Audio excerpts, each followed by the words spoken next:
Hello বন্ধুরা, আসসালামু আলাইকুম। তোমরা সবাই কেমন আছো? আশা করি ভালো আছো। আমিও ভালো আছি। আজকে আমি মাছ কাটা ধোয়া মাছ কিভাবে কাটতে হয় কেচি দিয়ে আমি দেখাচ্ছি।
এই তো এইভাবে আমি সবগুলো মাছ কেটে নিব।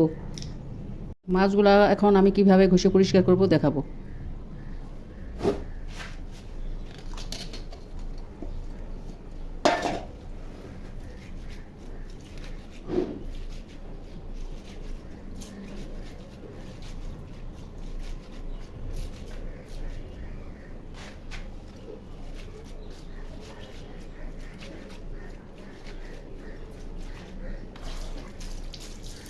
দেখুন কত ময়লা বেরিয়েছে। এমন অনেক আইসটাগুলো হয়ে যায়। এই ছোটো মাছের মতো আঁশ থাকে।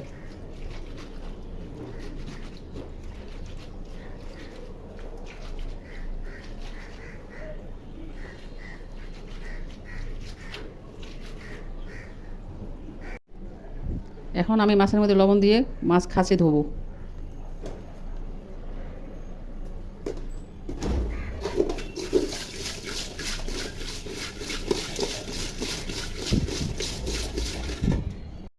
এখন মাছগুলো আমি পানি দিয়ে ধুয়ে দেখাবো আমার কত ময়লা পানি বের হয়।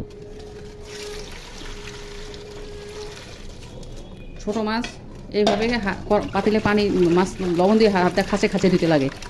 খেঁচে খেঁচে 8-10 বার এভাবে ধোয়া লাগে। এইভাবে ধুলে 8-10 বারের মতো লবণটা খেঁচে ধুলে, মানে একবার লবণ দিয়ে বারবার এরকম করে খাঁচতে হবে, খেঁচে দিয়ে পরিষ্কার করতে হবে।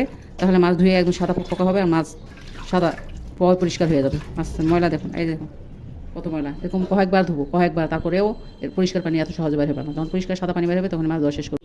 এই যে দেখুন মাছ আবার খাঁচা খেঁচে দিচ্ছি, কত ময়লা পানি। এরকম কয়েকবার ধোবো। এই তো আমার মাছ কেটে ধোয়া পরিষ্কার করা হয়ে গেছে। দেখুন ঝকঝকে তকতকে একদম সাদা ফকফকা। এইভাবে মাছ ধরলে ঝকঝকে ফকফকা হবে। আপনারা আমার ভিডিওটা ভালো লাগলে চ্যানেলটা সাবস্ক্রাইব করুন, একটা লাইক দিয়ে আমার পাশে থাকুন। খোদা হাফেজ।